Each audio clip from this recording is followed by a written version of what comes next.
பாருங்கள் எவ்வளோ கிறிஸ்பியாக வந்திருக்கு. அன்பு நண்பர்களே, இன்னைக்கு அன்னை சமையலில் பார்க்க போகிறது சோயா 65. வாங்க எப்படி செய்கிறதுன்னு பார்க்கலாம். ஒரு பாத்திரத்தில் தேவையான அளவு தண்ணி சேர்த்துருக்கேன், கொஞ்சம் உப்பு. இப்போ அடுத்தது மீல் மேக்கரை சேர்த்துக்கலாம். இது பார்த்தீங்கன்னா 80 கிராம் மீல் மேக்கர் இருக்குங்க. இப்போ ஒரு மூடி போட்டு ஒரு 5 நிமிஷம் ஸ்லோலே வச்சிடலாம். இப்போ 5 நிமிஷம் ஆயிடுச்சுங்க. மீல் மேக்கர் பாருங்க நல்லா பெருசாகிடுச்சு. இப்போ இதை நார்மல் வாட்டரில் 2 முறை நல்லா கழுவிடுங்க. அதுக்கப்புறம் நல்லா பிழிஞ்சு எடுத்துட்டு தனியாக எடுத்து வச்சுக்கலாங்க. இப்போ 65 செய்கிறதுக்கு தேவையான பொருள் என்னன்னு பார்த்துக்கலாம். 2 டேபிள் ஸ்பூன் கடலை மாவு, 1 டேபிள் ஸ்பூன் அரிசி மாவு, 1 டேபிள் ஸ்பூன் கார்ன்ஃப்ளவர், 2 டீஸ்பூன் மிளகாய்த்தூள், 1 டீஸ்பூன் கரம் மசாலா, 1 டீஸ்பூன் இஞ்சி பூண்டு விழுது,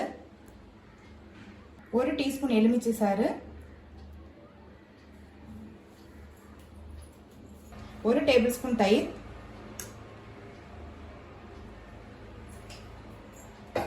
கொஞ்சமாக ஃபுட் கலர் சேர்த்துக்கலாங்க. இது நீங்கள் விருப்பப்பட்டால் சேர்த்துக்கலாம். தேவையான அளவு உப்பு.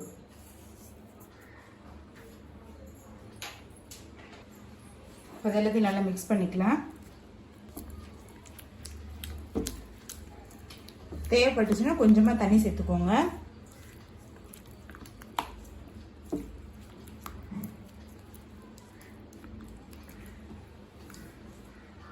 இது எல்லாத்தையும் நல்லா மிக்ஸ் பண்ணி வச்சுங்க.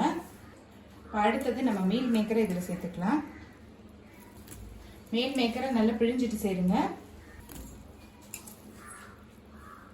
இப்போ இது எல்லாத்தையும் நல்லா மிக்ஸ் பண்ணிக்கலாங்க.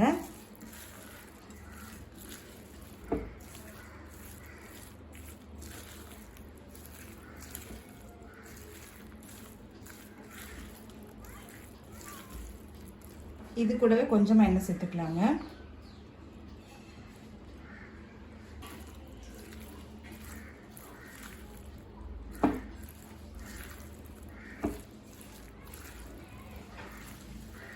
எல்லாத்தையும் நல்லா மிக்ஸ் பண்ணியாச்சு. நம்ம எண்ணெயில் போட்டு பொரிக்க ஆரம்பிச்சிடலாம்.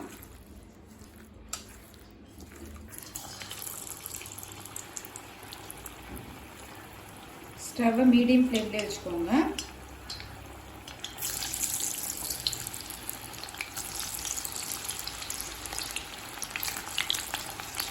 கொஞ்சம் கருவேப்பிலை சேர்த்துக்கலாம்.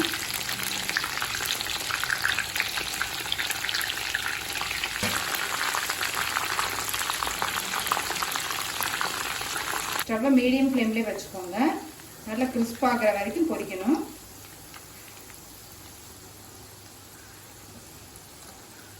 பாருங்க சத்தம் நல்லா அடங்கிடுச்சுங்க. கலர் பாருங்க நல்லா மாறி இருக்கு. இப்போ மீல் மேக்கர் 65 ரெடி ஆயிடுச்சுங்க. சர்வ் பண்ணிடலாம்.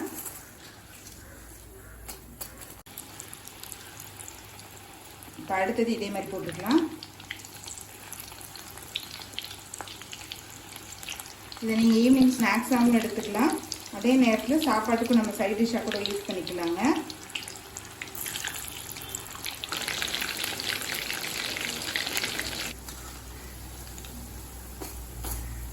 இப்போ மீல் மேக்கர் 65 ரெடி ஆயிடுச்சு. சர்வ் பண்ணிடலாம். பாருங்க எவ்வளோ கிறிஸ்பியாக வந்திருக்கு. இப்போ சோயா 65 ரெடி ஆயிடுச்சு. சர்வ் பண்ணிடலாம்.